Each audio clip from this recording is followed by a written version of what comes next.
सवाल पढ़ लीजिए पहले। दिए हुए 5 मीटर के चारों तरफ 2 सेंटीमीटर का रास्ता बना हुआ है, रास्ते का क्षेत्रफल निकालिए। इसमें क्या करेंगे? पहले बड़ा वाला है, देखिए PQRS, ठीक है, आयत है ये। पहले इसकी लंबाई देख लीजिए 40 और इसकी चौड़ाई कितनी है? 30। तो पहले PQRS का आयत PQRS का क्षेत्रफल निकाल लीजिए। PQRS का क्षेत्रफल क्या हो जाएगा? PQRS का क्षेत्रफल क्या होगा? लंबाई गुणे चौड़ाई। तो लंबाई हमारे पास कितनी है? 40 और चौड़ाई कितनी हो गई? 30 सेंटीमीटर है।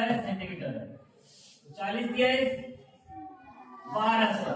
सेमी है तो सेमी का स्क्वायर। ये किसका निकाले? PQRS का निकाले। अब देखिए ये बड़े वाले समान ही इतना बड़ा ये हमारा ब्लैक बोर्ड है, ध्यान दीजिएगा, पूरा ब्लैक बोर्ड है। और ब्लैक बोर्ड के चारों तरफ मान लीजिए एक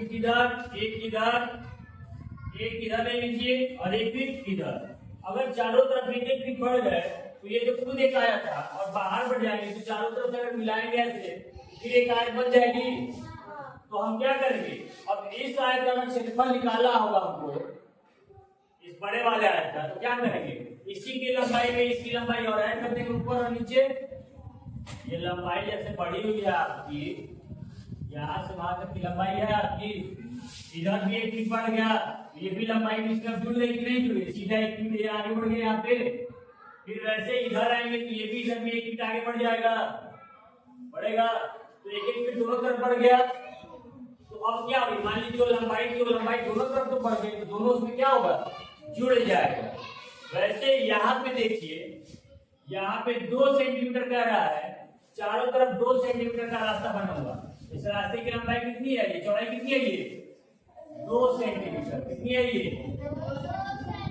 2 सेंटीमीटर। चारों तरफ से कितना है?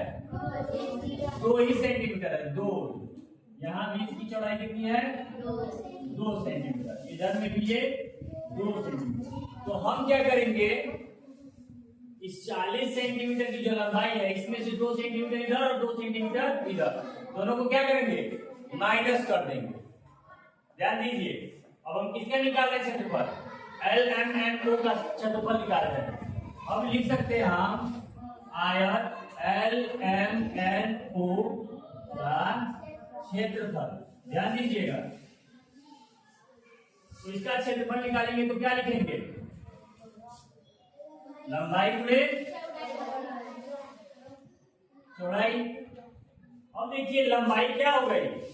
लंबाई तो PQRS की मालूम है ना, LMNO की तो मालूम नहीं है। तो हम क्या करेंगे? जो PQRS की लंबाई है, P से Q की जो लंबाई है, NO की लंबाई है, तो NO की लंबाई में हम क्या देख रहे हैं? NO की जो लंबाई होगी वो PQ की लंबाई के दोनों तरफ से 4 कम हो जाएगी। यही तो दिख रहा है। तो यहाँ लिख सकते हैं लंबाई में PQ की लंबाई माइनस, इधर से 2 पहले ले लीजिए, यहाँ लंबाई में इधर भी 2 है, ये इधर का 2 और फिर इधर का 2, दोनों तरफ से 2 निकाले। तो PQ में से पहले 2 और फिर -2, ये इसकी क्या हो गई? लंबाई। फिर चौड़ाई में आ जाइए। अब ये चौड़ाई देखिए, जो QR की चौड़ाई है या जो PS की चौड़ाई है, PS की चौड़ाई देख रहे हैं आप 30। तो यहाँ से इधर से भी 2 कम हो रहा है, ऊपर से भी 2 कम हो रहा है, दोनों तरफ से 2 कम। तो लिखिए PS -2 फिर -2, ठीक है? यहां तक समझ में आया? अब देखिए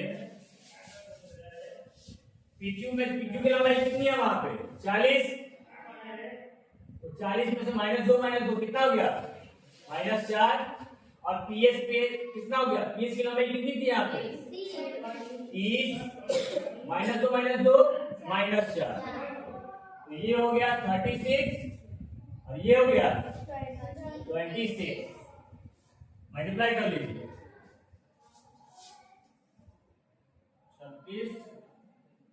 26 अच्छा 36 के 100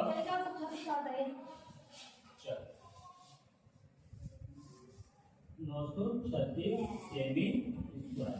ठीक है, तो अब क्या कर सकते हैं, देखिए बड़े वाले आयत का क्षेत्रफल निकल गया है, छोटे वाले आयत का क्षेत्रफल निकल गया है, तो इस बड़े वाले में से इस छोटे वाले को घटा देंगे तो इतना एरिया बच जाएगा चारों तरफ से।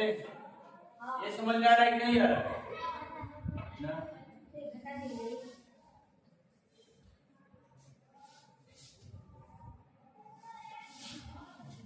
PQRS माइनस LMNO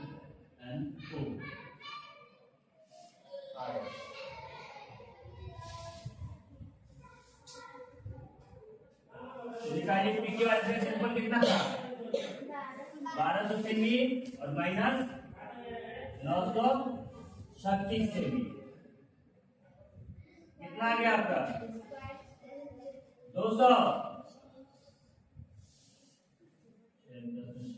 4 9 3 गया 6 और ये हो गया 4,214